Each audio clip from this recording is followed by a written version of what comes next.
स्वागत। अमीन पीजेकेपी विद्यार्थी भवन का उद्घाटन भारत के माननीय गृह मंत्री श्री अमित भाई शाह करेंगे।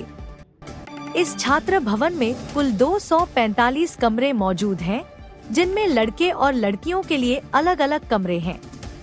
1932 में बन्यो हतुं।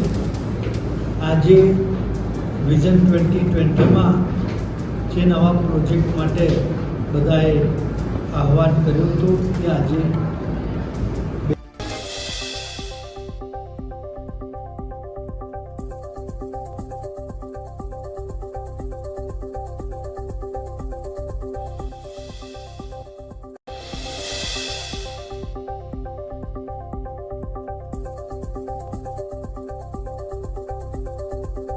ડાયાભાઈ પટેલ, અમીન પીજીકેપી વિદ્યાર્થી ભવન, હાલમાં હું પ્રમુખ છું અહીંયા, અને આ સંસ્થા આજે સારા કામ કરી રહી છે।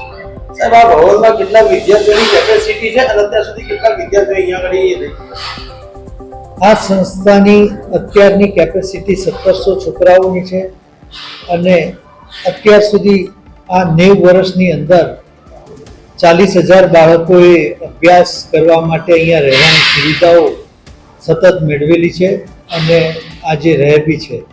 મારું નામ રમેશભાઈ મેઘજીભાઈ પટેલ, મેઘમણી પરિવાર, હું અહીંયા ટ્રસ્ટી છું।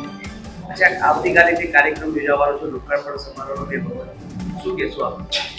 વિઝન 2020 અમારું જે વિઝન હતું એ અમારું પૂર્ણ થયું છે, અને આવતીકાલે રથયાત્રાના દિવસે પવિત્ર દિવસે જે પ્રસંગ અમારો રાખ્યો છે એમાં શ્રી અમિતભાઈ શાહ, આપણા લાડીલા ગૃહમંત્રી શ્રી અને આપણા લાડીલા સીએમ સાહેબ ભૂપેન્દ્રભાઈ પટેલ પધારવાના છે।